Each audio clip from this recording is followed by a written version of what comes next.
Sylvester Stallone is the most improbable of movie stars. He's shortish, speaks in a flat growl, and as for acting, well, you get a curled lip, a cocked eyebrow, and that's about it. Yet there's something irresistible about Sylvester Stallone, something that makes people warm to him, even when, as in most of his movies, he's littering the screen with dead bodies. Perhaps it's because, like his alter ego, his climb to the top has been Rocky.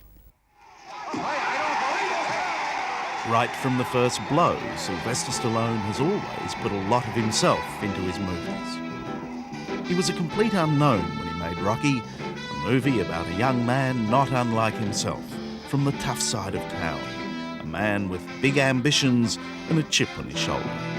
You know how I got started fighting? My old man, he was never too smart. He says to me, you weren't born much of a brain, you know, so you better start using your body, right? So I've become a fighter. The advice that your character in Rocky received from his dad was advice that you got from your dad in real life. Yes, you don't have much brain, so you better start using your body. That's a pretty dreadful thing to say. It is dreadful, and I would try to, I would hearken parents to be very careful what they program their child with. Because I was a rather rambunctious child and I had an attention span deficit. In other words, I needed a lot of stimulus. And that stimulus was not forthcoming. You would look as though you were just hyperkinetic and random, undirected energies. But despite the intellectual life that you had, you did take your dad's advice, didn't you? Oh, I did, very much so. And he was right. Well, you know, in a way, perhaps that ill-advised advice served its purpose, because if I hadn't become involved in bodybuilding and so on and so forth, I wouldn't have been prepared for Rocky. And let's face it, that was my calling card into the business. I came in basically on a physical level.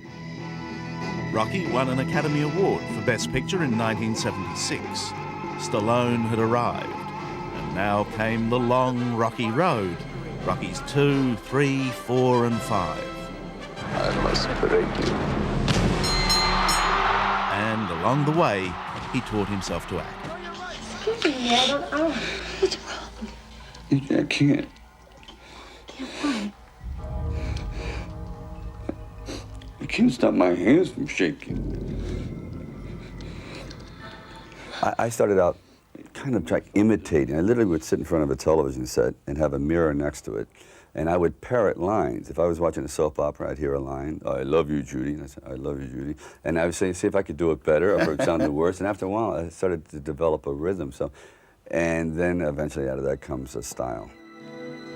And out of that came a man called John Rambo, an apparently quiet, harmless bloke whom the small-town sheriff should never have bullied. Let me see some ID. All right, you're under arrest. You hear me? Now put your hands on the car. There were 3 Rambo movies, and the hero's name forced its way into the dictionary. What do you know about that? Old Harry here's a soldier. Rambo. John Jay? What other action hero has had the chance to make such a useful addition to the English language? Of course, the script did bring with it the dangers of eternal typecasting. It is absolutely astounding. When I read this, First Blood, I said, this is the end of my career. Because this movie had been passed on, you name it, every star passed on it, had been around for 8 or 9 years. De Niro had passed, Paul Newman had passed, Robert Redford had passed, because it was like a career killer. And I thought, if I could just change a little bit of this character, maybe we could catch a mood. And interesting enough, that character of Rambo tied into, I guess, the way, some parts of me, the way I am, because I seem to carry that feeling in most of the good performances I do, of this isolation of wanting to get back into mainstream. It's a redemption theme. Let's put it this way, I now put nothing past you. Amazingly, in the midst of success, he decided to change that theme, to make different kinds of movies, to break the mold. But the comedy Rhinestone never glittered. It was embarrassing. I sort of play a couple of chords on this organ I have at home. Hey, I'll tell you what. Why don't you come to my house and you can teach me a new song? Go to your house, huh? I suppose that's so you can show me your organ, right?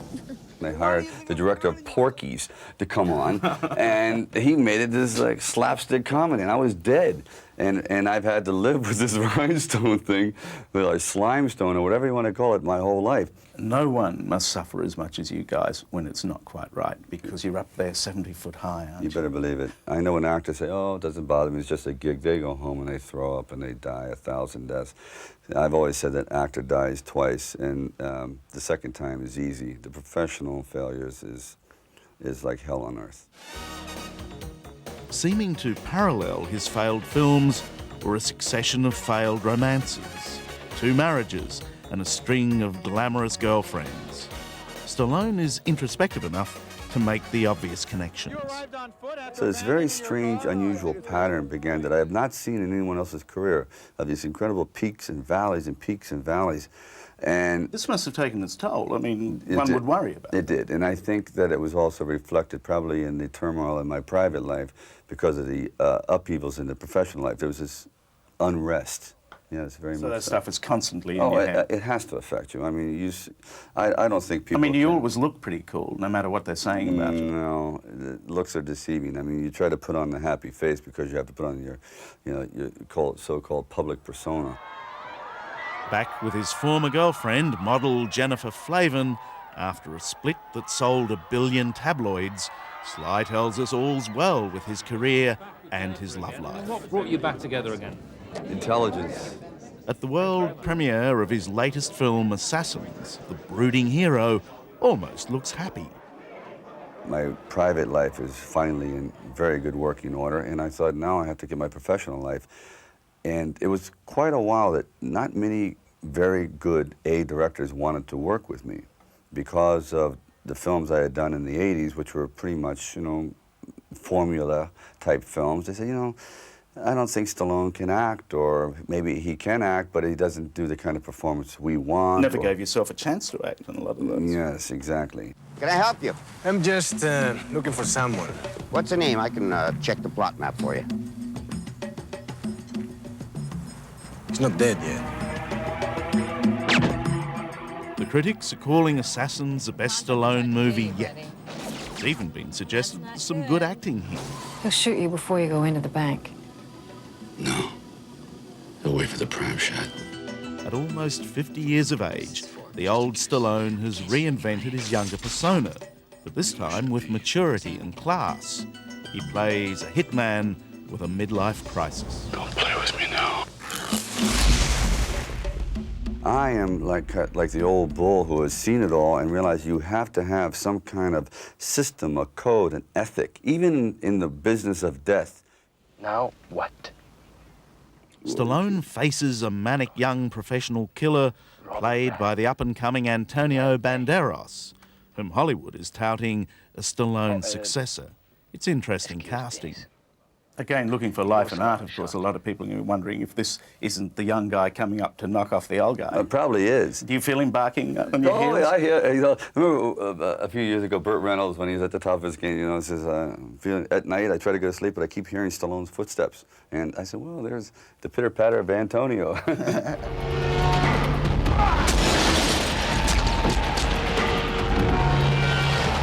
These movies, do you ever count the bodies? Do people get hurt? They do get hurt. This time it was Antonio's turn to get hurt. He took a severe whipping. It was like, I said, Antonio, I've done this now for like 30 movies. It's your turn. He has the qualities of almost of an evil cartoon character, doesn't he? Yes. And the violence is almost that way too. I mean, you can't kill him. He falls through 4 or 5 stories of building. Like the Road Runner, And even when you put the last bullet in him, I still expect him to get up straight after the... It's Teflon, this tough kid.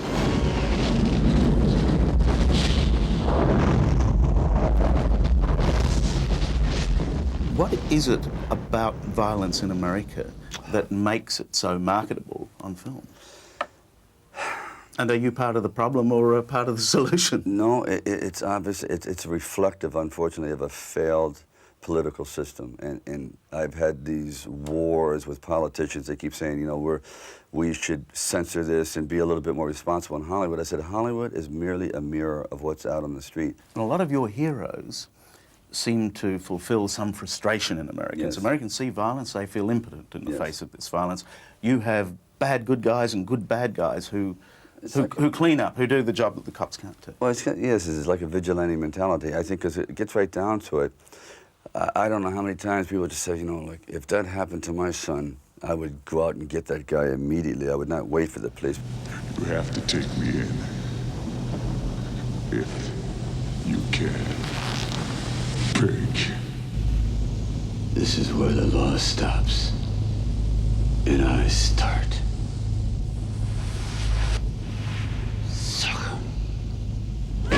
Americans sleep better knowing he's out there killing villains, but these days he's not killing so many. In the latest film, Stallone buries only one baddie. You are pathetic. Another surprise is that after all these years of the bare Stallone torso, in this movie he keeps his shirt on. I tell you. Is this the beginning of something else? Are you I getting sure ready hope for a graceful old age? Or I think I have to. I mean, there's something about me walking around in my underwear in every movie that tends to get a bit predictable. So I'm going to try to keep my clothes on a little bit more.